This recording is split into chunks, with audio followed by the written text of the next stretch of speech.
Bom, pessoal, boa tarde novamente. Vamos dar início, então, à nossa aula. Na aula de hoje, a gente vai continuar falando sobre campo magnético, pegando aqui uma carona naquilo que nós havíamos visto, na verdade, na nossa terceira aula, né? Na aula passada, que foi a quarta aula, a gente se focou muito mais em aplicações daquilo que nós havíamos estudado. Então, na aula passada, a gente viu aquela parte mais de tentamos entender o que é um acelerador do tipo síncrotron. A gente falou sobre espectroscopia de massa, etc. E agora a gente vai retornar para a nossa matéria, né? Se focando talvez um pouquinho mais em exercícios, né?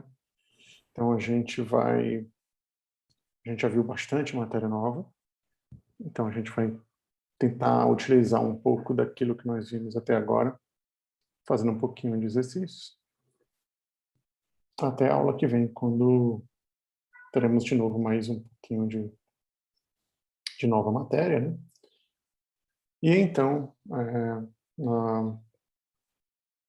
do meio da próxima semana para lá, nós vamos nos focar novamente em exercícios para que nós possamos nos preparar para a nossa primeira avaliação, que deve ser na primeira quinzena do próximo mês, né? Lembrando a todos, né, que houve aquela pequena confusão com alguns alunos não notaram que tínhamos uma lista de exercício para ser entregue, né? E então o prazo da entrega da lista de exercício foi adiado de hoje para sexta-feira. Então, vocês têm até sexta-feira para entregar por e-mail a primeira lista de exercícios, que vai, lembrando, contar como parte da nota de vocês. Então, nós teríamos uma nova lista de exercícios hoje. Vamos deixar então para a próxima aula, visto que ainda tem que entregar aquela anterior, para que não tenham duas listas a serem feitas. A Daniela perguntou aqui no chat se vale metade da nota. Não, na verdade não vale metade da nota, vale 40% da nota. Os 60%, os outros 60% são de avaliações, né? Sendo que nós vamos ter 4 avaliações, né? Essencialmente uma por mês, e essas avaliações as duas primeiras compõem a primeira nota, e as duas últimas compõem a segunda nota. Então, vai ser assim. Então, as duas primeiras da V1, que vai ser 60% da nota, com 40% da nota sendo dessas listas que vocês vão estar entregando. Ok, pessoal? Se ninguém tiver mais nenhuma dúvida, Professor, podemos... Oi. é, só uma dúvida que eu tive com relação às notações da aula passada. O campo magnético do spin do elétron está na Uhum. convenção clássica, né? Sim, a gente viu uma abordagem semiclássica para ela. A gente diria que é semiclássica, né? Já que utiliza a noção de spin, etc. Mas é uma noção muito mais interpretativa, usando aquele modelo, digamos, planetário, né? Do spin do elétron como girando ao redor do núcleo. Não é exatamente daquela maneira. Mas eu estou falando digamos assim, da corrente, que seria dos... Sim, aquela de dividir o elétron em espiras, sim, aquela também é uma abordagem que também não é, obviamente, não é uma abordagem quântica para isso, né? Depois vocês Eu estou vão... falando do sentido da corrente, porque se fosse levar em consideração a regra da mão direita, Uhum. o campo seria no sentido oposto, já que a carga do elétron é negativa. Desculpa, não entendi. O sentido oposto, a figura que nós tínhamos colocado na aula, é isso? Isso. Vamos fazer assim, vamos no finalzinho da aula, eu volto para o slide, porque está em outra apresentação, Tá no caso bom. não é da aula de hoje, aí a gente tenta tirar essa dúvida, pode ser? Tá certo. Tá bom, então. Bom, pessoal, Professor, oi. Antes de começar, a minha dúvida é parecida com a dele, só que diferente. Sobre a gente, a gente vai ter feedback sobre as listas, tipo, foi legal, ou vocês estão muito ruim, alguma coisa assim do tipo, ou não? Vão sim. Eu vou tentar sempre na outra semana enviar uma espécie de correção da lista, tá? Então, eu vou marcar aquelas questões que vocês não fizeram ou fizeram errado para que vocês possam ver o que é que vocês estão fazendo, né? É claro que a nota, no caso das listas, é muito mais participativa do que propriamente, não é uma avaliação, né? É mais ver o que vocês estão fazendo, etc e tal. Então, se o cara comete um erro numa questão, não quer dizer que em vez digamos, em vez de ter 40% da nota, vai ter 38% só porque errou aquele sinalzinho na questão. Não é assim. A intenção da lista é que vocês estejam sempre tentando resolver exercícios, né? Para que possa compreender melhor as aulas que vêm e também participar da aula, né? Então, é uma nota um pouco mais participativa, não vou ficar me atendo a detalhe. Então, se você errar um sinal, uma coisa assim, eu vou marcar, mas não vai mudar a sua nota da lista. Não sei se você entende. A nota da lista ela vai tá muito mais ligada à entregue e se está feita, né? Se você tentou fazer as questões. A avaliação não, a avaliação é mais rigorosa, então tem que realmente corrigir ponto a ponto e a sua nota depende do número de acertos. Mas a da lista é mais participativa. E eu vou dar um feedback para vocês, então, marcando na lista aquilo que eventualmente está errado ou não, certo? Não vou dar nota na lista. Eu vou só marcar aquilo que está errado ou não, afinal a lista é participativa, não é uma nota de avaliação. Ok? Deu para entender isso ou não? Deu sim, professor. Ah, Valeu. bom, pessoal, então vamos lá, né? Que a gente já perdeu aqui. Perdeu não, a gente já estamos com 15 minutos aqui de aula. Então vamos ver se a gente se foca um pouquinho aqui no nossa matériazinha de hoje. Bom, na aula 3, né, então 2 aulas atrás, a gente viu isso daqui. A gente viu o campo de um fio reto. Né, um campo de um segmento, talvez fosse mais correto se tivesse o título do slide assim. O campo de um segmento de fio reto. Isto é, o fio está reto e não é infinito. Ele começa num certo ponto e termina em outro ponto.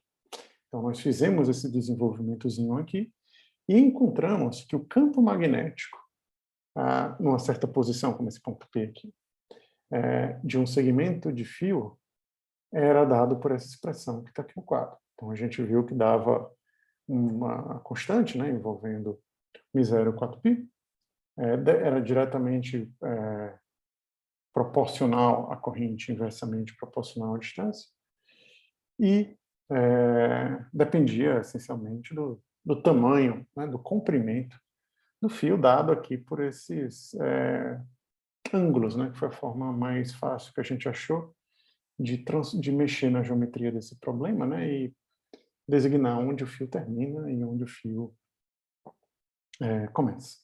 Então, a gente vai utilizar agora, quer dizer, vai começar a aplicar parte desses conhecimentos que nós vimos na aula 3, em particular esse. Então, a gente vai resolver esse probleminha aqui, ó, que a gente está interessado em saber o campo no centro de uma espira quadrada. Então, você tem uma espira quadrada aqui, ela é percorrida por esta correntezinha marcada aqui como I, né? Então, ela é percorrida no sentido anti-horário. E essa espira ela é um quadrado de lado L. E esse L é 50 centímetros, e a gente está interessado em encontrar o campo no centro dela, se ela é percorrida nesse sentido, por uma corrente de 1,5 angstroms. Angstroms, desculpe, 1,5 amperes. Então, a gente vai usar essa expressãozinha aqui, vocês podem imaginar, então, que uma espira, né, seria formada por 4 segmentos de fio.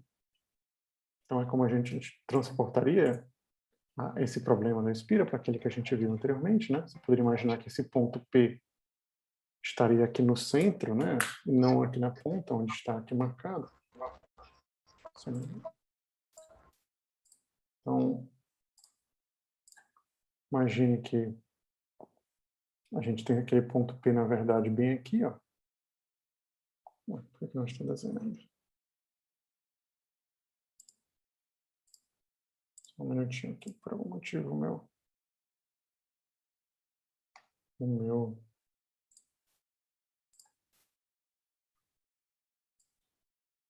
não está querendo desenhar aqui por algum motivo exótico. Vou ver se ele está fazendo aquele tipo de desenho. Não, tá estranho. Bom, vamos lá. Então, eu teria aqui, seria o meu ponto P, né? O ponto onde eu gostaria de encontrar o campo, bem ao centro do fio. E então, se eu coloco o ponto P no centro do fio, a uma distância R dele, mais ou menos aqui onde eu estou marcando, para esse ponto, né, o fio estaria começando onde? Né? Deixa eu mudar aqui para o nosso problema. Imagina que a gente está aqui. Ó. Aqui está meu fio. Infelizmente, eu acho que eu estou com um probleminha aqui no meu zoom, e ele não está querendo escrever no quadro. Depois eu vou dar uma olhadinha o que é isso, mas para a gente não perca tempo, eu vou simplesmente seguir em frente com a aula. Então, a gente tem aqui o fio, ou melhor, o ponto onde eu quero encontrar o campo desse segmento aqui do fio, a parte de baixo, digamos, a parte de baixo aqui dele. Esse ponto está a uma distância R igual a metade, né, do lado, então, meio de L. E, a partir deste ponto, onde começa o fio do ponto de vista angular? Né? Lembra que a gente viu 2 aulas atrás que a gente mede o início e o final do fio a partir desses senos de θ2 menos θ1. Né? Então, eu tenho que encontrar quem é o ângulo entre a posição do ponto onde eu estou medindo e o início do fio, e a posição onde eu estou medindo, né, o campo, e o final do fio. No caso aqui, o ângulo entre a posição em que eu estou medindo o campo e o início do fio, como esse aqui é um quadrado, né, esse ângulo aqui é 90 graus, e o início do fio, então, vai fazer um ângulo tal que divide esse ângulo de 90 graus na metade, né? Acho que todo mundo consegue ver que dá 45 graus. O ângulo final, que seria para cá, seria também 45 graus. Então, estaria também fazendo um ângulozinho de 45 graus para cá. Certo? E então, para calcular o campo gerado nesse ponto aqui do meio, por esse segmento aqui, eu tenho que usar esta expressão, em que eu vou substituir por 1,5 ampere. R vai ser metade do lado, né, que é a distância entre onde eu estou medindo o campo, que é o centro do quadrado. Então seria L sobre 2, né? E o ângulo inicial e final, onde começa e termina o fio, seria o 45 graus. Todo mundo conseguiu entender isso, pessoal? Não estou conseguindo escrever, então talvez a gente tenha um problema para visualizar isso. Todo mundo conseguiu entender isso? Ok. Vamos lá. Então, o campo de um dos lados, quer dizer, o campo no caso, eu peguei esse lado aqui, a base, né, o lado inferior do quadrado, seria quem? Seria μ0 sobre 4π, e, ainda não substitui o valor, meio de L, né, que é o lado. O ângulo final, a gente poderia medir como mais 45 graus, né, então a gente medir daqui para cá com mais 45 graus, o ângulo inicial, né, onde começa o fio, que é o menos 100 θ1, seria menos 45 graus. E, substituindo os valores, a gente ficaria, então, com o campo de apenas um dos lados sendo igual a, substituir aqui as constantes, né? Substituo o I por 1,5 ampere. O R vai ser metade do lado, o lado tem 50 centímetros, então é 25 centímetros, que eu escrevi aqui no SI, então fica 0,25 metros, em vez de 25 centímetros. Seno de 45, de menos 45 aqui, menos seno de menos 45 é a mesma coisa que seno de 45, então vai ficar 2 vezes seno de 45. Substituindo tudo, né, que o seno de 45 é de 2, né, são 2. Substituindo tudo, você vai ficar com 8,5 vezes 10 a menos 7 Tesla como sendo o campo de apenas um dos lados, caso apenas da base. Como a gente está interessado em saber qual é o campo na totalidade, quer dizer, da espira quadrada como um todo, a gente tem que multiplicar esse valor que a gente acabou de encontrar aqui por 4. Isto é, 8,5 vezes 4 vai ficar, então, quando você faz as continhas, 3,4 vezes 10 a menos 6 Tesla. Até aí, tudo ok, pessoal? Ok. Ok, deixa eu só fazer uma coisinha, pessoal, rapidinho. Deixa eu ver se eu consigo...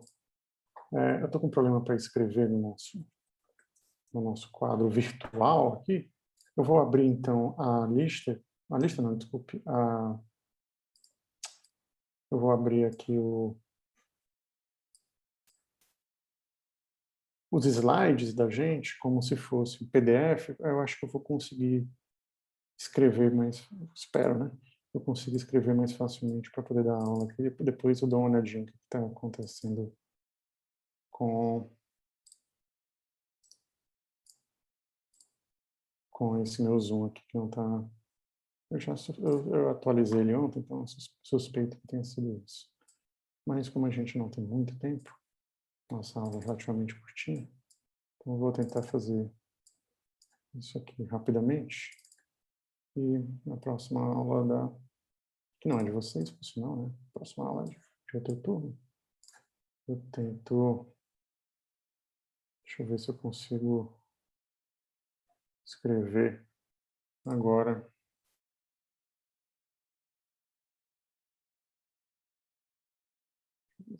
Deixa eu desenhar aqui facilmente. Maravilha.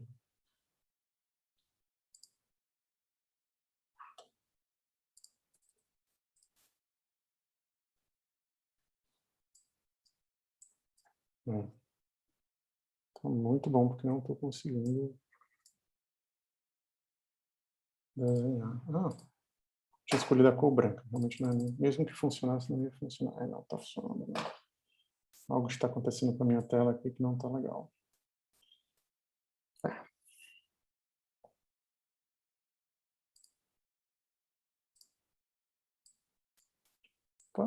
Agora foi. Ótimo. Pronto. Então, consegui aqui. Tem que saber como é que apaga isso. Pronto. Então, pronto. Já estou conseguindo escrever na tela. Vai ficar mais fácil aqui para a gente. Então, vamos seguir em frente, pessoal.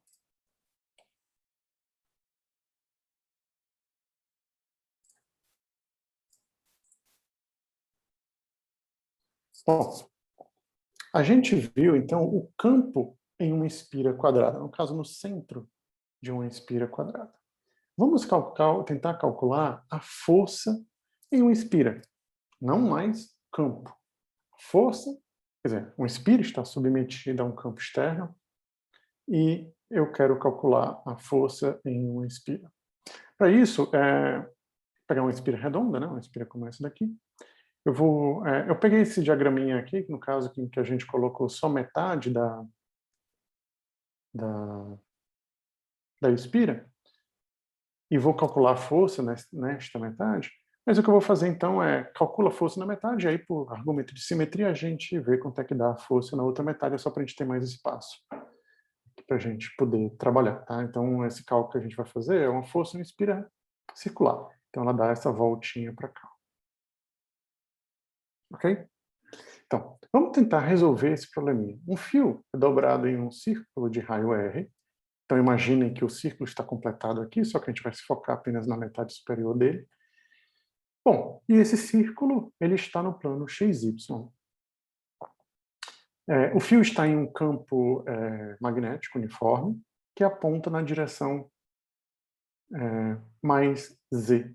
Então, este campo, representado aqui por essas bolinhas azuis, ele é tal que sai do quadro, né? Z deve sair, né? Vocês sabem que quando a gente tem um sisteminha como esse daqui, se você tem X e Y, se você quiser saber qual é a direção positiva do Z, você usa a regra da mão direita, né? Fazendo como se fosse um produto vetorial entre o I e chapéu, né? O vetor do teu X, o primeiro eixo, digamos, pelo segundo eixo, né? No caso, o J chapéu. Então, se você fizer o produto vetorial, ele vai dar para fora, isto é, positivo, Z positivo é para fora, né? Então, se o fio está submetido a um campo magnético uniforme que aponta na direção Z mais Z, isso quer dizer que o campo, então, ele está saindo do quadro, saindo do papel, se fosse no caso de uma prova ou de uma questão que vocês estivessem fazendo. E a nossa intenção, alguma dúvida? Alguém abriu aqui a câmera? Sim ou não? Não, ok. Pode ficar com a câmera ligada, tá, pessoal? Até acho melhor do que ver tudo preto aqui, mas não fiquem tímidos, tá? Eu só perguntei porque é tão raro alguém ligar a câmera que eu me assusto. Bom, vamos usar isso, então, para calcular a força na espira. Então, se tem uma espira circular submetida a um campo magnético uniforme, qual a força que age nessa espira circular? Bom, a primeira coisa que a gente vai fazer é tentar dividir essa espira em pedacinhos, né, em dl, para a gente usar aquelas expressões que nós já havíamos visto nas aulas passadas, né? A gente havia visto que a força que age num elementozinho, num fio qualquer, submetida a um campo externo B, era I, L vetorial B, né? L sendo um vetor que aponta na direção ao longo do fio, né, do fio reto, e B, o campo magnético. Então, a gente tinha IL, produto vetorial B. Aqui no caso, a gente vai pegar apenas um segmentozinho de reta daquilo que a gente está trabalhando, né? Quer dizer, de reta não, desculpe, um segmentozinho da curva que a gente está trabalhando, tão pequeno que a gente possa aproximar para uma reta, que a gente vai chamar de DL. Então, a gente vai chamar esse pedacinho daqui para cá de DL. Esse DL, obviamente, ele está subtendendo, ele é bem pequenininho, então ele subtende um ângulo muito pequeno, que no caso a gente vai chamar de dθ. E como vocês sabem, um arco de uma circunferência que subtende um certo ângulo é o raio vezes esse ângulo, né? Então, o tamanhozinho desse DL é R dθ. Certo, pessoal? Sobre esse pedacinho de fio, de espira, age uma força, não é? Já que ele está submetido a um campo externo. Lembra que o campo, ele sai, né? Ele é uma bolinha. Deixa eu ver se eu consigo fazer isso. Ele é uma bolinha. Por algum motivo voltou a não querer escrever.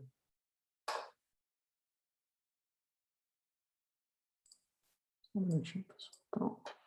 É uma bolinha, é porque eu só consigo escrever na outra tela, que eu estou com um probleminha.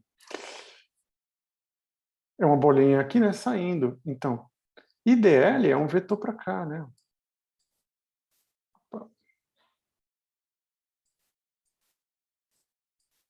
Um vetor assim.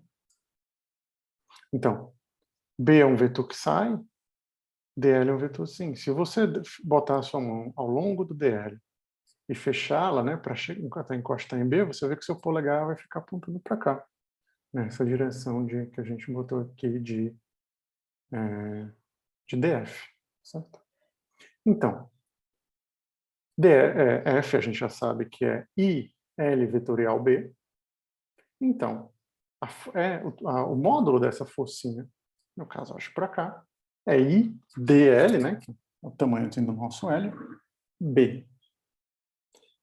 Mas dl a gente sabe que é R de θ. Então, a força, essa D forcinha, que vai estar sendo sentida naquele pedacinho de fio ali da espira, é IR B de θ.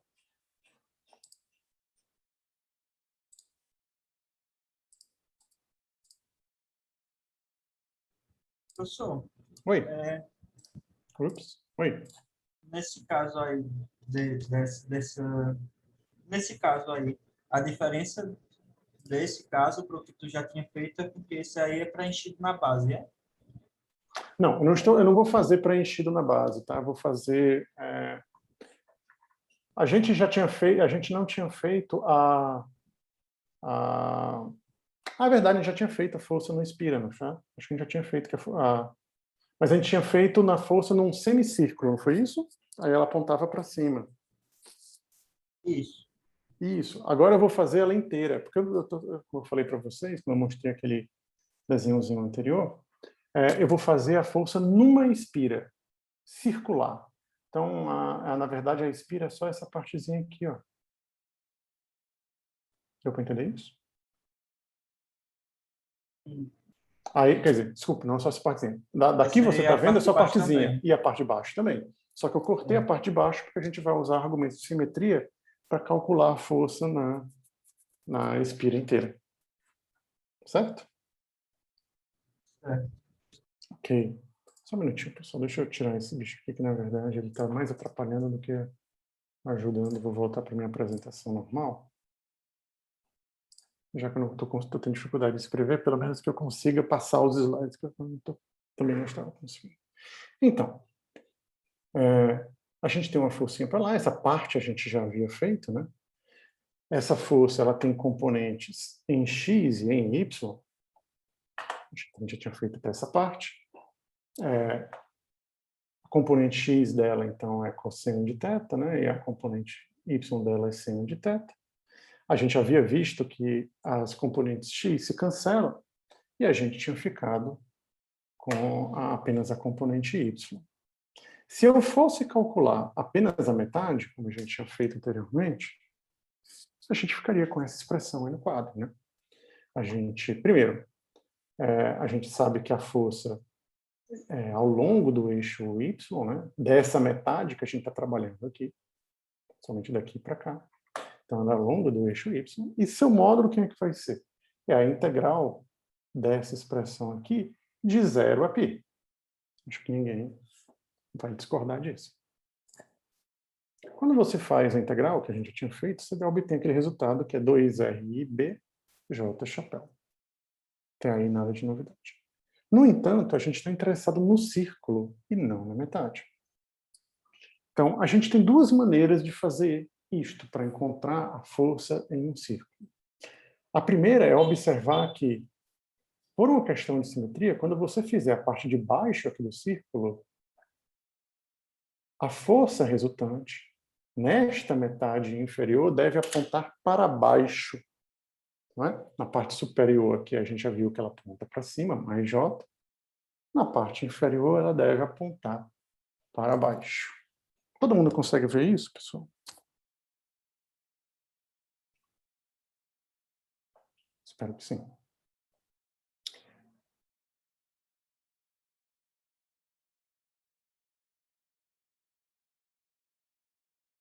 Alguém está perguntando aqui, esse quadrado preto da câmera não sai, não? Eu não entendi o que está acontecendo. Qual é o quadrado preto da câmera? O quadrado preto que é para aparecer a câmera do professor. Não aparece a câmera, fica só um quadradozinho preto. É porque eu estou com a câmera desligada, não? Então, mas não tem como tirar esse quadradinho, não? Porque aí às vezes fica em cima das letras. Aí eu não sei qual é a versão do Zoom que você está usando, aí se você está também no celular ou no computador, porque também muda, né? Mas se algum colega aí já tiver tido esse problema e puder dizer como é que tira o quadradinho preto da câmera aí, pessoal.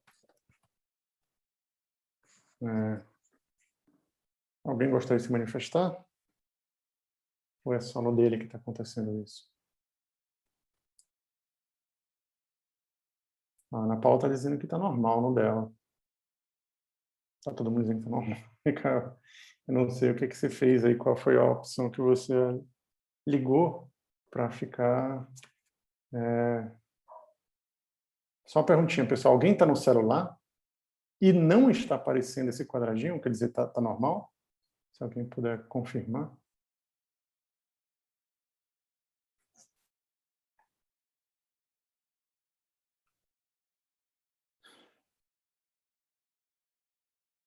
A Roberta está dizendo que também está normal. Bom, Ricardo, desculpa, cara, eu talvez não tenha como te ajudar, então, com relação a isso. Eu não sei o que aconteceu. Nas outras aulas você estava tendo esse problema? Manda um print lá no grupo lá para mostrar qual é o quadradinho. Tá bom. Bom, pessoal, se ninguém teve dúvidas, então acho que todo mundo concorda que no círculo, então, a parte de baixo. Tem duas maneiras de fazer isso. A primeira é por um argumento de simetria, quer dizer, a parte de baixo do círculo dá idêntica à parte de cima, só que apontando para baixo, a força aponta para baixo, de maneira que a força total no círculo é zero. Essa seria uma maneira de fazer. A outra maneira de fazer é, em vez de integrar de 0 a π, quer dizer, em vez de integrar no semicírculo, a gente poderia integrar no círculo. Quer dizer, eu vou integrar de 0 a 2π, fazendo assim. Ó. Se eu integrar de 0 a 2π, dá zero também a resposta. Então, de qualquer maneira, a força magnética em uma espira que está submetida, né, a um campo magnético uniforme dá zero. Alguma dúvida até aqui, pessoal?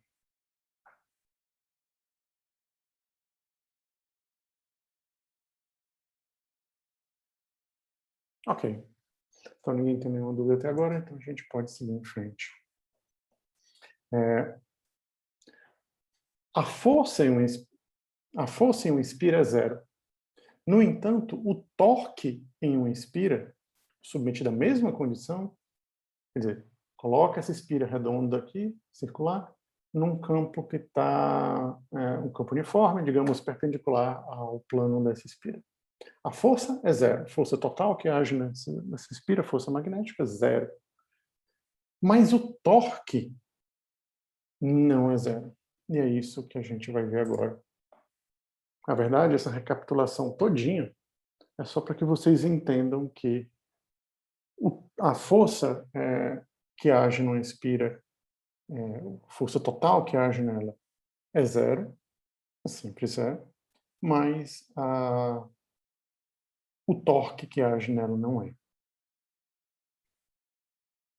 Então, vamos imaginar, eu peguei uma espira quadradinha aqui porque a conta é mais fácil, mas o procedimento é o mesmo. Tá? E se vocês fizerem também a força que age, a força magnética que age numa espira quadrada, você vai, obviamente, obter a mesma coisa. Né? Força magnética num fio qualquer tem um sentido, no outro percorrido, no outro sentido, a força no sentido oposto, né? De maneira que eu teria duas forças aqui, os tamanhos são os mesmos dos fios aqui, então você teria uma força, digamos, vertical para cima aqui, outra vertical para baixo, e as duas forças se anulariam, por exemplo, certo? E a mesma coisa acontecendo nesses outros dois aqui, né? Tanto nos fios aqui de tamanho A, como acontecendo também no fio de tamanho B. De maneira que a força total numa espira quadrada, por exemplo, também é zero. Então, aquele probleminha que a gente fez ali, apenas é mais fácil de fazer. Não é fácil, não.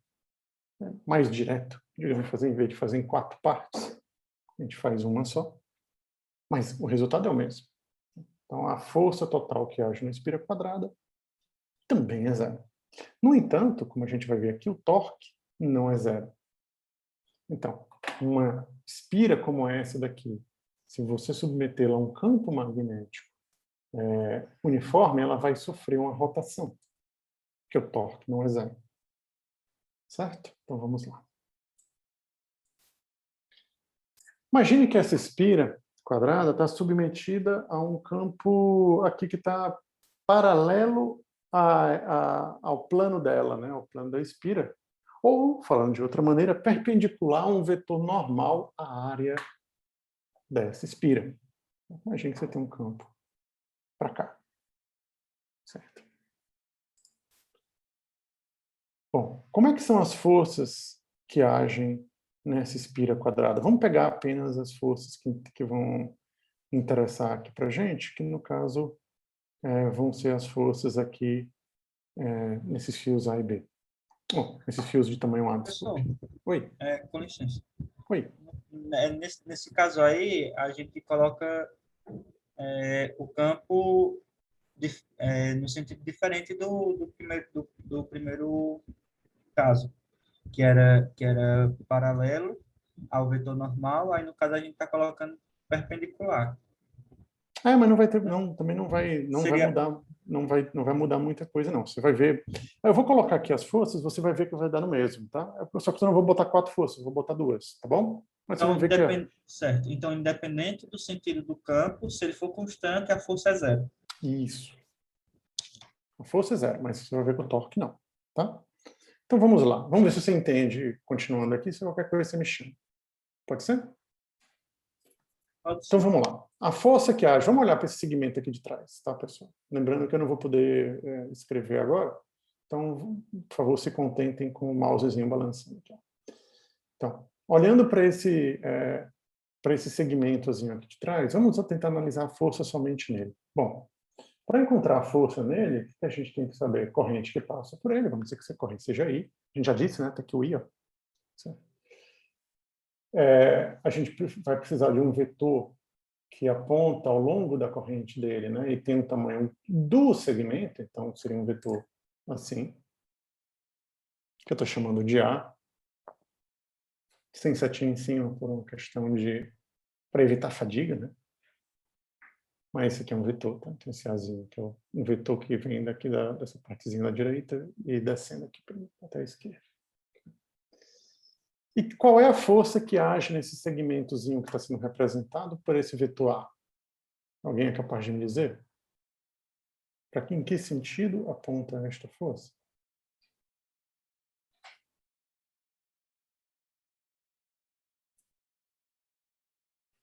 Ninguém? No paralelo ao vetor normal, certo? Paralelo ao vetor normal. Então, usa a regra da mão direita, né? E no caso é A, não estou chamando aqui de L, né? Porque esse cara aqui tem tamanho Azinho, eu chamei o vetor de A. A, vetor B. Então, o teu indicador aponta no sentido de A, teu dedo médio aponta no sentido de B, teu polegar vai apontar para cima. Então, essa mão aqui, na verdade, era para dizer, fazer a circulação aqui na espira e encontrar o sentido de um vetor perpendicular à área da espira, né, que aponte no sentido de rotação da corrente. Mas você pode usar a mesma mãozinha aqui, né, só que ela teria que estar invertida aqui para o outro lado. Quer dizer, você teria uma mão indo do A, fechando até o B, o teu polegar vai ficar para cima. Então, a força que age nesse segmentozinho é vertical para cima. Por simetria, nesse outro segmentozinho aqui, note que o vetor ele vai ter que vir daqui para cá, ó. Ele deve apontar, a força, desculpe, deve apontar para baixo, né? Eu vou fazer o meu dedo indicador no sentido desse novo vetor, um vetor que vem daqui para cá. Então, ele meio que subindo aqui da esquerda para a direita. Polegar no sentido, dedo médio no sentido de B, meio que para fora aqui do quadro nesse sentido. Seu polegar vai ficar para baixo. Então, a força que age nesse outro elementozinho aqui é inversa. E aí, eu não lembro quem estava me perguntando, mas consegue ver, então, que todas as forças vão se cancelar também? Sim. Ok? Então, todas as forças vão se cancelar, né? Então, você não vai ter força total também, mas não é só nesse caso, em qualquer caso. É um caso genérico, né, qualquer. Se o campo for uniforme, você não vai ter força total agindo na espira. Bom, mas como vocês podem ver aqui,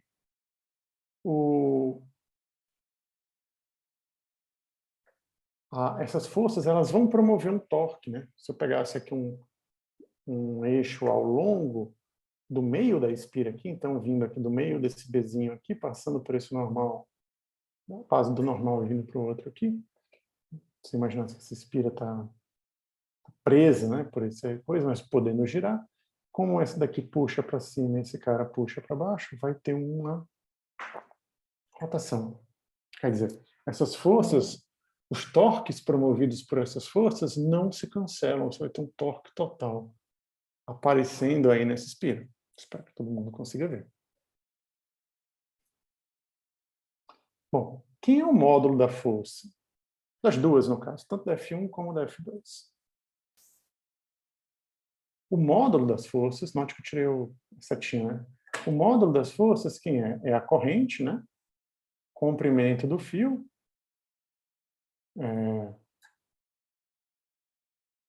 Módulo do campo magnético. Então, é IAB. IAzinho B.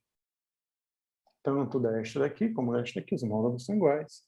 E é IAB. E como é que eu encontro o torque dessas forças? Bom, eu peguei um desenhozinho de um livro para poder ajudar aqui a gente e vou substituir esse desenho para o desenho de um livro, com a única diferençazinha para a gente, que ele vai chamar essa daqui de F2 e essa aqui de F1. Tá? Depois é que eu vim notar que estava invertido. Mas não muda nada, porque você sabe que de um lado a força é vertical para cima, do outro é vertical para baixo e tem o mesmo módulo. Então, qual você está chamando de qual não vai mudar muito para a gente. Tá? Espero que vocês compreendam. Essa foi a figurinha que eu peguei. Então, invertida, né? A vertical para cima ele chama de F2 e a vertical para baixo ele chama de F1. Mas não muda nada na situação. Então, note que eu pego essa espira e eu vou olhar agora ao longo desse eixo aqui, ó, de um eixo que passa pelo centro, uma coisa que faz uma bissecção nela aqui, né? Corta ela no meio, ao longo do ponto da onde em torno do qual ela estaria girando. Não sei se todos conseguem enxergar isso. Ó. Então, eu vou olhar ao longo, vendo ela de lado, como se fosse vendo numa retinha ao longo de um eixo que passa pelo meio do B. Todo mundo consegue enxergar isso? Alguém não conseguia, é só falar. Bom, ninguém achou ruim, então vamos lá. Então, primeiro, como é que é torque, né? Espero que vocês lembrem. Torque é R vetor F, né? Então, é o produto vetorial, que eu vou ter um probleminha que eu gostaria muito de desenhar, mas é o produto vetorial do vetor R, do vetor que vai do ponto que você está escolhendo para medir o torque, no caso eu vou medir aqui a partir desse centro, né? Até o ponto de aplicação da força, produto vetorial desse vetor com a força. Note que, mais uma coisinha, não coloquei, a gente está pegando aqui um caso mais genérico. Quer dizer, eu quero ver o torque enquanto, se essa força começa a agir, né, nessa situação aqui, em que o vetor B é perpendicular ao vetor N, ela está como se fosse num plano, digamos, um plano horizontal. Mas no momento que ela começar a girar, que essa força começar a empurrar ela para cima, e essa parte aqui para baixo, você vai começar a ter uma angulação, né? Ela vai começar a entortar, digamos assim. Girar em torno desse ponto. E aí, o ângulo entre ela, que a espira está aqui, ó, essa partezinha preta, aqui do meio, e o vetor campo magnético B não é mais 90 graus, agora muda o valor desse cara. Se eu chamar de θ o ângulo não entre o campo e a espira, mas o campo e o vetor normal, então, se eu chamar de θ, isso daqui, ó, note que 90 graus é esse, né? Entre o vetor normal, pela definição de um vetor normal, né? Entre esse vetor aqui rosa e a espira aqui, que é essa parte preta. O ângulo entre esses dois é 90, né? Entre o normal, claro, por definição, é 90. Se eu chamar de θ o ângulo entre o vetor normal e o campo B, quem é o ângulo entre B e a espira? É o vetor complementar de θ, né? Então é π menos θ, né? 90 menos... π sobre 2 menos θ, né? Então é 90 menos θ. Todo mundo consegue enxergar isso, pessoal? Que aqui é 90 menos θ? Se alguém não conseguir, me avisa, tá? Que eu estou sem poder escrever, então fica um pouco mais chato. Então, esse cara aqui é 90 menos θ. Se eu prolongar o B aqui para trás, se eu imaginasse uma linha prolongando, aqui eu ficaria com um triângulo retângulo aqui, ó, que é semelhante a esse triângulo retângulo grandão aqui. Mas note que, se eu prolongar uma linha para cá, esse ângulo bem aqui, formado aqui, que é esse mesmo aqui, ele é igual a esse ângulo aqui, ó, que é 90 menos θ. Então, aqui ficaria 90 menos θ. Esse aqui é um triângulo retângulo, então aqui fica 90. Então, se aqui é 90 menos θ e aqui é 90, para dar 180, esse ângulo aqui tem que ser θ também. Então, este ângulo aqui é θ, aqui é 90 menos θ, prolonga esse cara para cá, para trás. Aqui, então, é 90 menos θ também, né? Que é igual a esse daqui. Então, aqui eu posto pelo vértice, né? Então, esse cara aqui é θ. Alguma dúvida com relação a essa parte geométrica, pessoal? Posso tentar desenhar aqui em outro programinha, se alguém tiver com dúvida.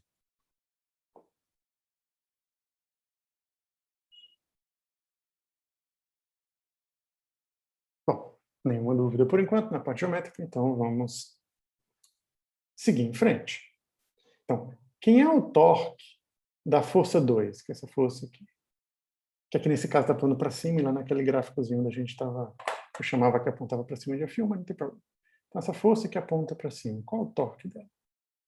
O torque dela é R, né? Note que R é um vetor que vem daqui para cá. Então, eu posso pegá-lo, né, e transladá-lo para cá. Então, ele começa aqui e termina aqui, ó. Não? Então, seria R vetor F. Então, ele é um torque tal que entra na tela. E tem módulo igual a quanto? Bom, o módulo do torque é simplesmente módulo da força, né? Módulo do raio, não, desse vetor, né? Que vai dar origem até o ponto aqui, onde está sendo aplicada a força. Que no caso é B sobre 2, né? Metade do tamanho da espira, né? Daqui até aqui é metade do tamanho da espira. Seno do ângulo entre eles. Mas a força, a gente já viu que é Iazinho B. O tamanho dele é B sobre 2, aqui é B sobre 2, Bzinho sobre 2, seno de θ, então. Que eu posso escrever como sendo Iazão Bzão seno de θ, em que esse Azão é a área da espira. É Azinho vezes Bzinho, a base vezes a altura da espira. Né? Que eu chamo de Azão, seria a área da espira. Daqui a pouco vocês vão ver porque a gente botou mais um A aí, né? Não é para complicar, não, é para facilitar a vida da gente. De maneira análoga, o torque da outra força aqui vai ser a força F1, o valor dela, que também é Iazinho B, multiplicado por B sobre 2, Bzinho sobre 2, que é o tamanho do vetor que vem da ponta de giro aqui até o ponto em que está aplicada a força, seno de θ. Então, os módulos de torque são iguais. Note que não só o módulo do torque são iguais, como o sentido dos torques também, né? Porque, ó, se eu fizer R, que é um vetor assim, ó, que aponta daqui para cá, vetor F, que é para baixo, R vetor F, coloque as suas mãozinhas lá na posição correta para a regra da mão direita, dá entrando no quadro virtual aqui. Assim como este outro torque. Então, os dois se somam, né? Então, o torque total, que é esse tal 2 aqui, saiu errado aqui. esse tal 2 mais esse tal 1 aqui,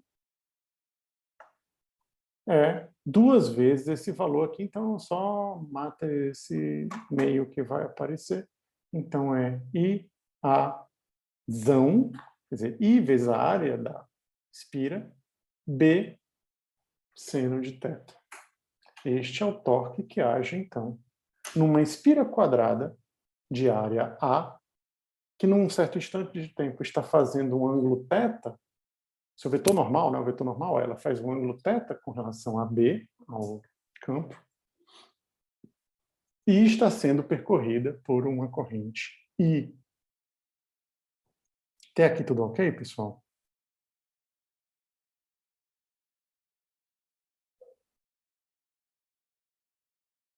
Ok, beleza. Então vamos lá. Mas lembra que na aula passada a gente estava falando de momento magnético, e o momento magnético era um vetor, a gente comentou do módulo dele, do sentido, e o módulo dele, a gente comentou que era I vezes a área da espira. Então a gente pode reescrever aquele torque em função do momento magnético. E aí fica interessante, porque a gente pode escrever o torque na espira como um produto vetorial. No caso, o produto vetorial entre o momento magnético e o campo magnético.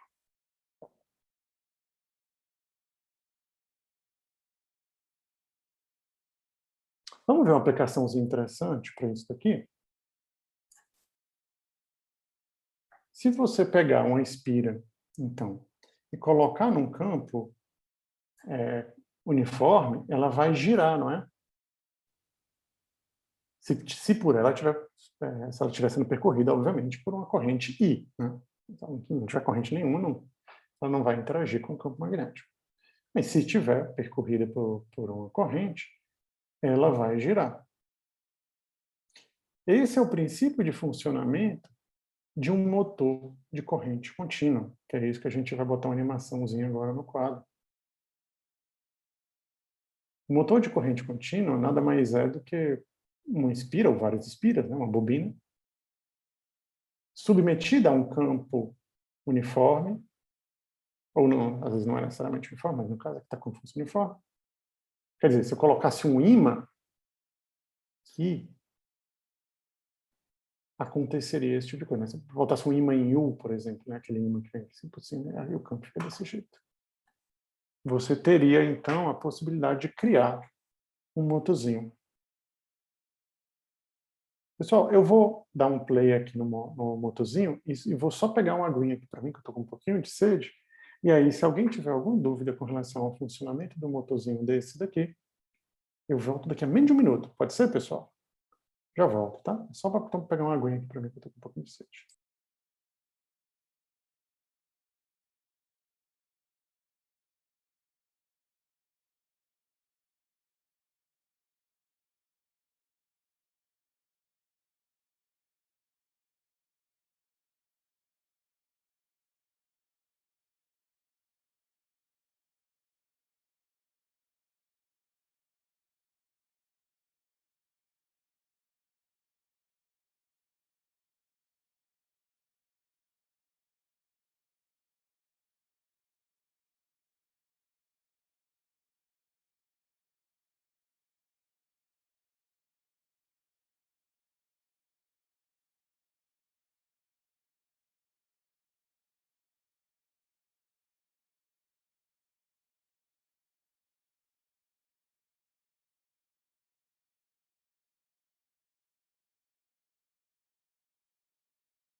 Voltei, pessoal. Então, vocês viram aqui a animaçãozinha do que acontece, né, quando você bota um... Só uma perguntinha. Vocês conseguem ouvir o áudio? Não, né? Desse vídeo? Não. Não, né? Mas conseguiram pelo menos visualizar? Deu para ver. Certo. Eu tenho uma pergunta em relação a aquela quebra no circuito ali que tem. Essa parte, peraí, acho que quando...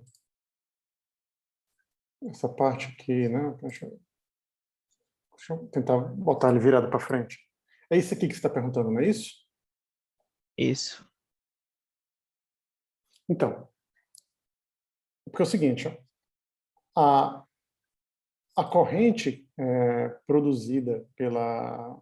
No caso aqui é uma corrente contínua, né? Então você tem, por exemplo, uma pilha, por exemplo, aqui, e a corrente ela tem um sentido específico que você não consegue inverter, certo? E aí você tem um conectorzinho com essa... se você tivesse... Se esse cara aqui fosse fechado, né? Se você tivesse sempre não fechado, né? Mas se você tivesse ligado a espira de maneira que a corrente que passasse por ela fosse apenas em um sentido, ela ficaria presa Opa, não, fio. Não acredito que eu fiz isso. Ela ficaria presa. E aí tem esse inversorzinho aqui para poder inverter o sentido da corrente quando ela chega nessa posição aí perpendicular ao fio. Acho que era essa a tua pergunta, né? Era. Então, esse cara aqui é o que a gente chama de comutador. Tá? Então, por exemplo, nota que essa partezinha aqui da espira, ela está conectada ao polo positivo da pilha aqui neste momento. Um pouquinho mais na frente, deixa eu ver aqui, ó. Agora ela não está conectada a nada, mas agora, não sei se você notou, a parte de cima da espira, que ela só veio daqui para cá, né? Está conectada agora ao polo negativo da pilha. Então, ela vai inverter o sentido da corrente para que você possa continuar com o torque no sentido que você quer, para que continue girando no sentido que você quer. Senão, ela ficaria presa, rodando de um ponto para o outro. Ela giraria metade e depois pararia e giraria para o outro lado. Não sei se você consegue entender isso que eu estou falando. Porque eu não tenho uma animaçãozinha que faça isso. Consegui sim. Todo mundo conseguiu enxergar isso, pessoal? Alguma dúvida com relação a esse negócio?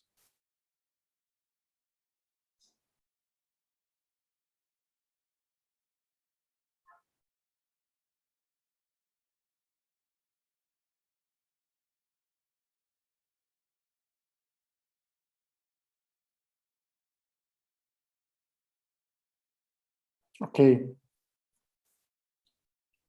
Bom, é isto, pessoal. Vamos lá, então.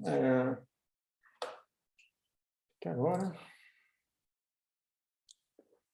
Vamos continuar fazendo mais alguns exercíciozinhos aqui em sala, né? Continuando com a aplicação daquilo que nós já havíamos feito anteriormente. Vamos ver como é o campo gerado por dois fios paralelos, digamos que seja infinito, tá? Bem longo a ponto da gente não precisar levar em conta efeitos de Born, e que estejam sendo percorridos por duas correntes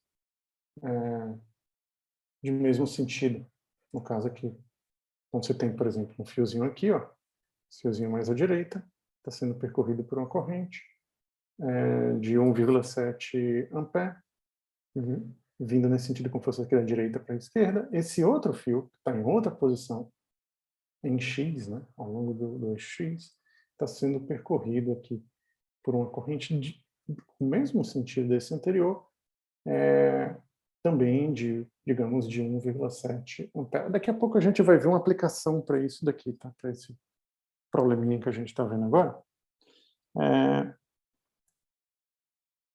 Então, na verdade, é um probleminha que parece meio bobinho, mas ele é interessante, vai ser interessante para a gente daqui a pouco. Tá?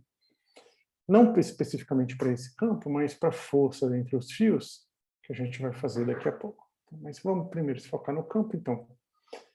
Esses dois fios aí, eles estão sendo percorridos por correntes.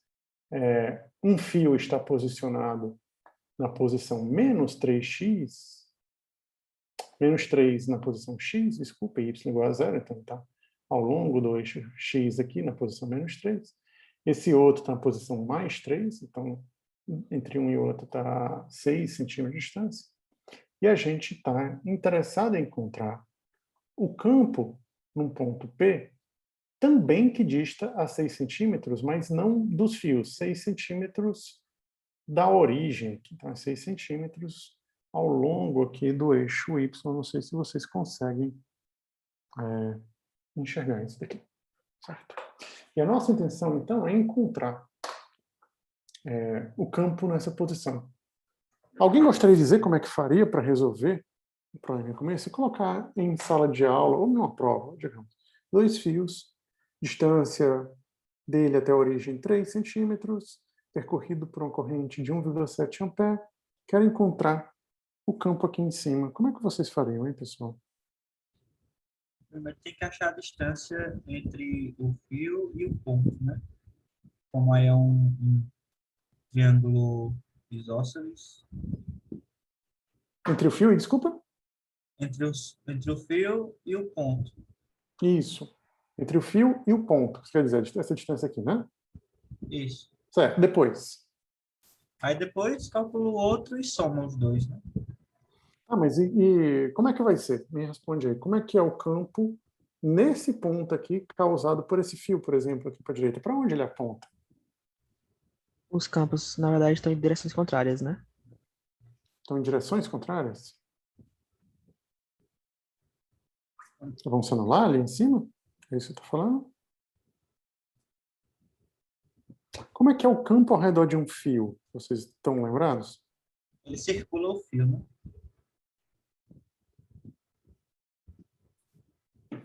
O campo circula Isso. o fio. Ele circula o fio. Então, é que eu não consigo, infelizmente, estou conseguindo desenhar. Mas, se eu estou circulando o fio, imagina que eu estou passando como se fosse minha mão aqui.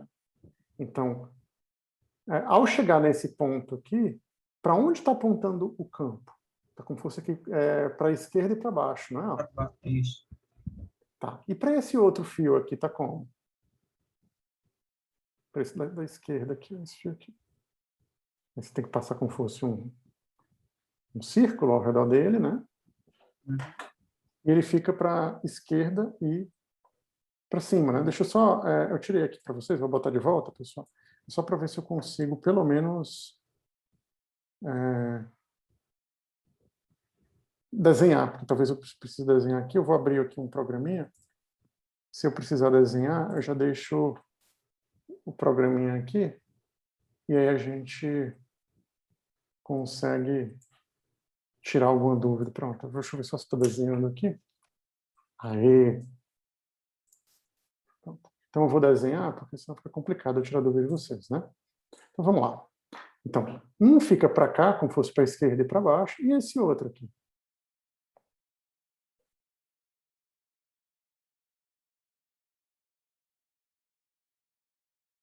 Ninguém respondeu, então vocês vão ter dúvida. Eu coloquei uma figura aqui, eu vou pegar e vou copiar, na verdade, essa figura para esse programa aqui, para eu poder desenhar aqui, para vocês, tá, pessoal? Só um minutinho. Então, vou botar a figura aqui, talvez fique mais fácil para vocês enxergarem. Então, para esse fio aqui, ó, imagina que o campo ele circula, né? Então ele faz isso. Ó. Imagina que ele é um círculo. Então, e ele está seguindo esse sentido aqui, né? Então, em cada ponto, o campo ele é tangencial a esse círculo que eu botei aí, circulando dessa maneira, né? Então, como é que é a circulação do campo? Lembra? A gente pega e usa a regra da mão direita, só que a gente coloca a corrente, no caso a corrente que está saindo do quadro, então coloco meu polegar como se fosse para fora do quadro aqui, saindo do quadro, minha mão estaria circulando, meus dedos da minha mão estariam circulando nesse sentido aqui. O campo, então, ele é esse vetor aqui, ó, que estava aqui na figura antes, mas que eu vou fazer em vermelho, ó. Ele é assim, ó. Esse é o campo desse fio aqui, que eu estou marcando em vermelho. Todo mundo consegue enxergar isso?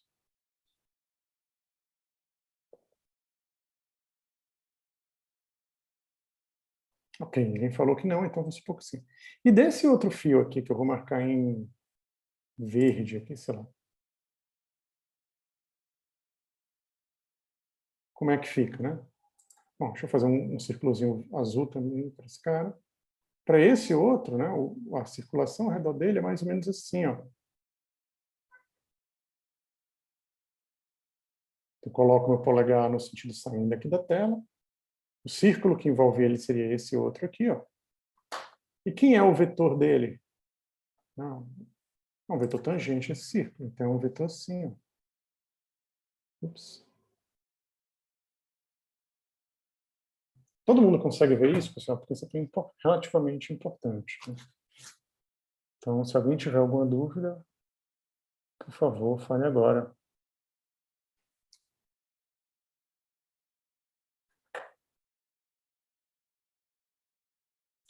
Bom, ninguém está com dúvida, graças a Deus. Então, vamos lá, voltar para o nosso slide.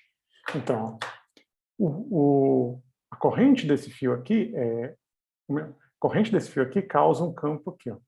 Então, se esse cara eu chamei de R, a corrente R, essa corrente R está causando este campo aqui, que aponta para baixo.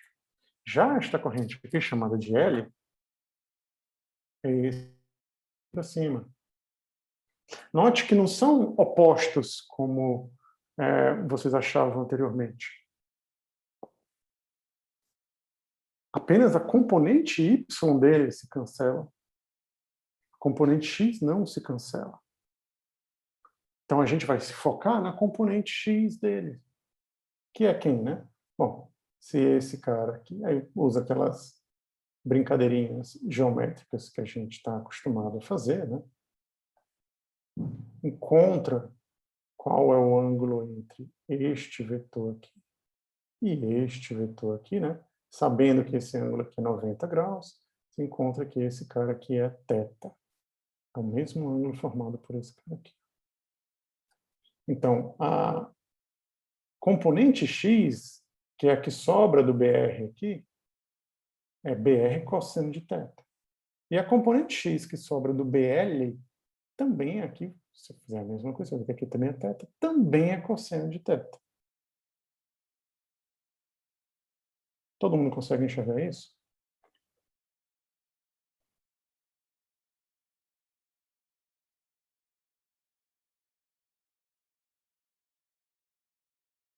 Ok.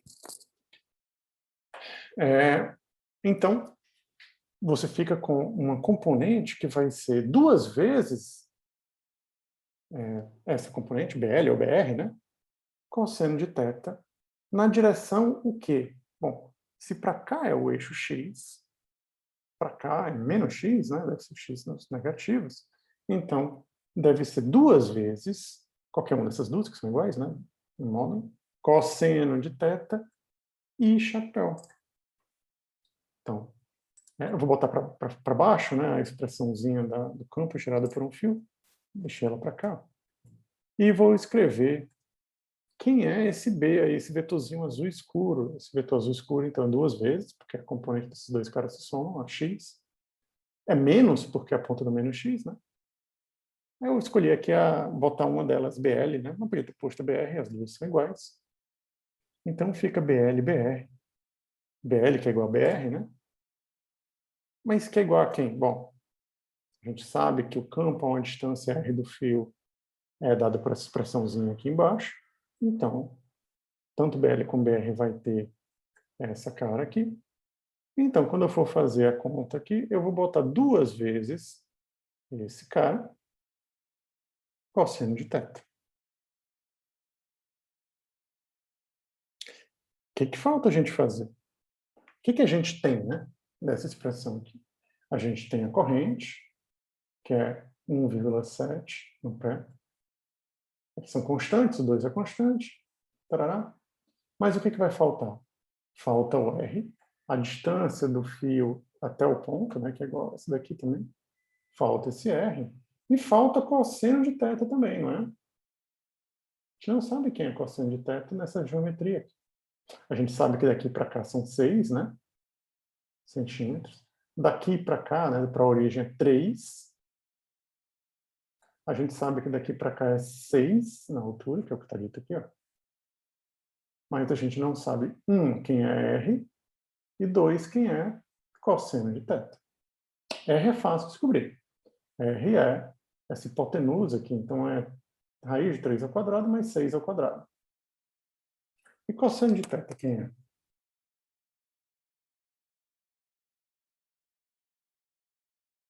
Como é que eu encontro cosseno de θ aqui? Ninguém?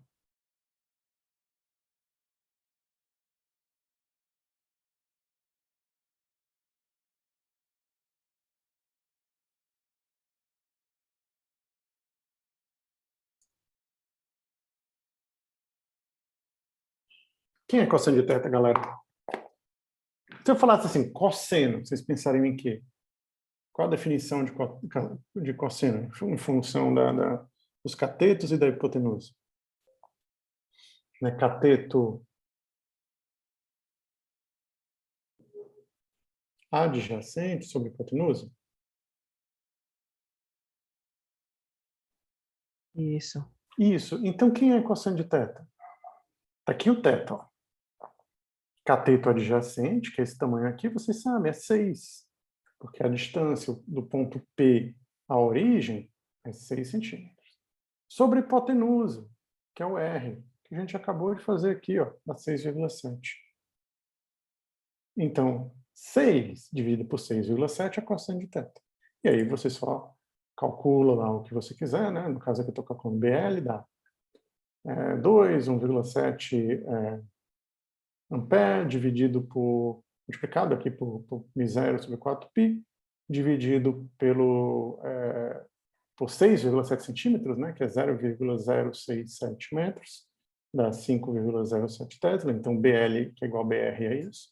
Só preciso substituir aqui em cima, então, né? Pegar esse número, multiplicar por 2 e multiplicar por cosseno de θ.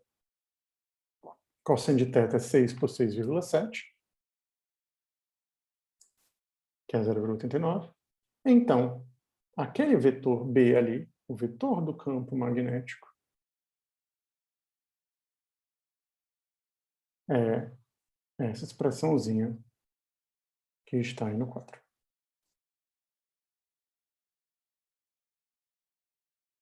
Tudo bem até aqui, pessoal? Estou ouvindo pouca pergunta, estou ficando preocupado. Professor, eu só não entendi aquela parte do por que fica menos 2BL cosseno de θ. Você entendeu o 2? Ou Não, não entendeu? esse por que ficou 2 aí? Ah, por que ficou 2? Tá, vamos lá.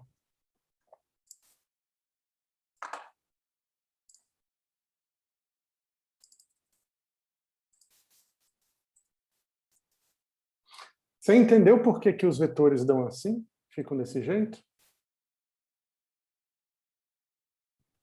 Sim, entendi. Entendeu, né? Então, vamos fazer as componentes desses vetores aqui. Quem é componente de BL? Bom, componente de BL, deixa eu fazer em verde, tá? Uma aponta para cá, a componente Y dele, a componente X dele é para cá. Concorda? Já a componente desse BR, a Y é para baixo, né? E a X para cá também. Entendeu até aí? Só decompus o BR em X e Y e o BL em X e Y. Certo? Note que, como eles estão às mesmas distâncias, eles são equidistantes, né, do ponto P, então, essa componente Y cancela com essa componente Y aqui, ó. Em módulo elas são iguais, porque depende essencialmente dessa distância aqui, a distância é igual para os dois.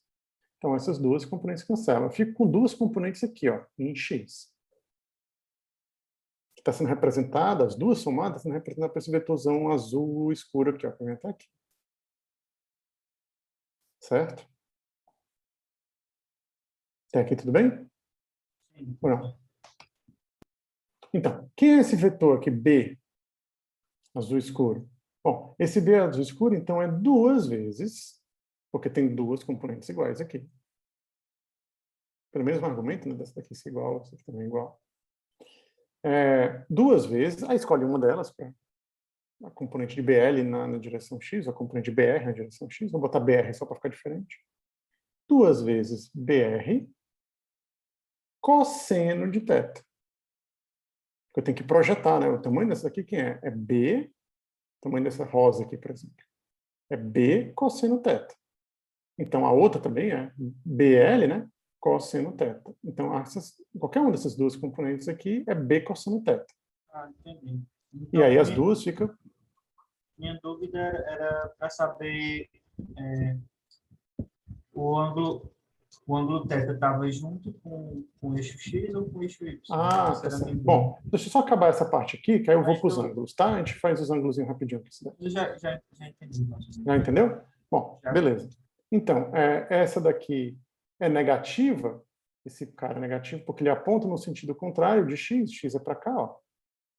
Então, é menos duas vezes e chapéu. Deu para entender isso? Sim, entendi. Beleza, então.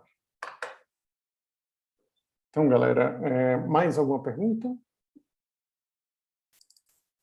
No final lá, o vetor era para ser menos, não? Não botei menos não, foi? Botei, cara. Ah, não, botei não. Eu deixei o menos até aqui e esqueci de botar para cá. É menos, tá, pessoal? Tranquilo. Vai estar errado, né? Cadê o igual aqui? Mas já vai estar direito. Tá aí, ó. Agora tá direito. Certo? Certo. Bom, pessoal. Então vamos lá, continuando a nossa aulinha.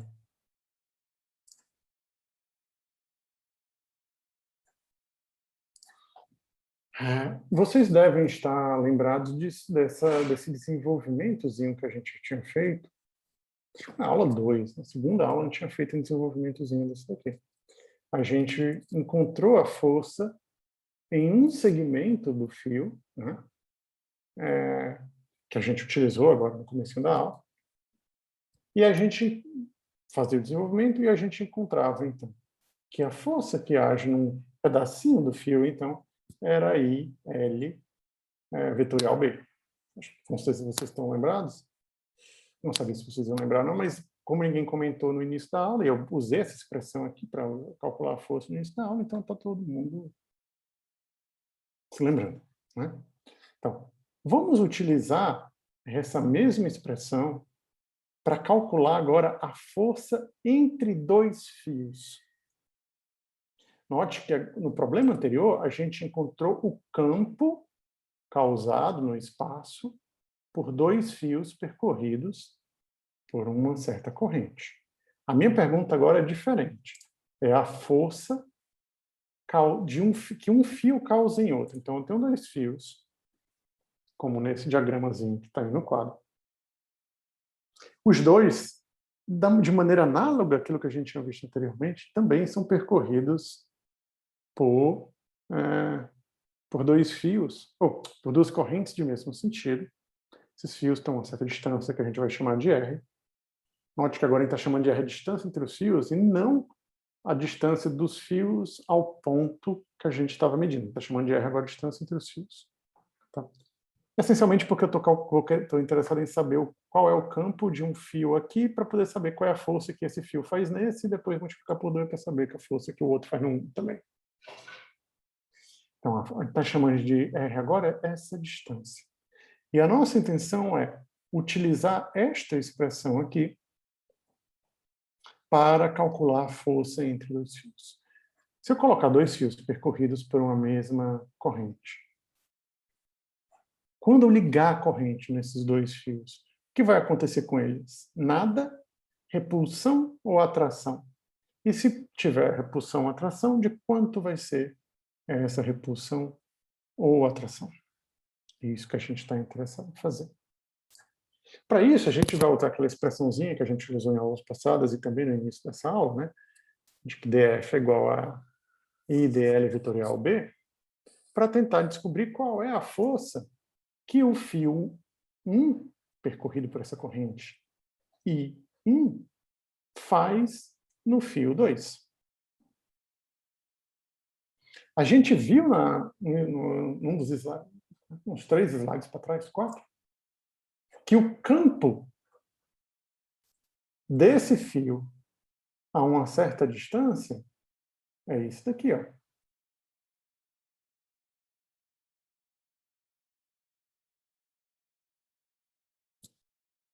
Então, esse fio aqui causa este campo nesta posição aqui, ó.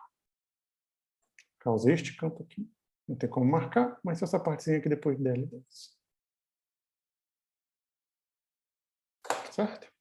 Mas a força que esse cara causa nesse fio 2 aqui, ela quem é? Bom, a gente já viu que é o campo multiplicado pela corrente que percorre o fio vezes o tamanho do fio. Então, a força que 1 causa I2 é I2, porque a corrente é a que percorre o fio, dL2 é o tamanho dele. Eu vou pegar aqui um segmentozinho dele aqui, para a gente ver a força em um pedacinho dele, né? Um elementozinho aqui do fio.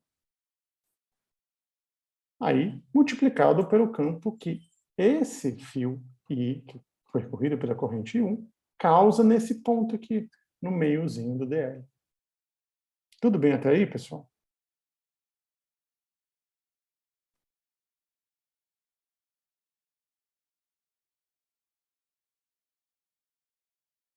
Ok. Então, se os fios forem muito grandes, infinitos, eu não vou ter como integrar, né? Então, se eu quero saber a força ao longo de todo o fio, eu teria que integrá-lo.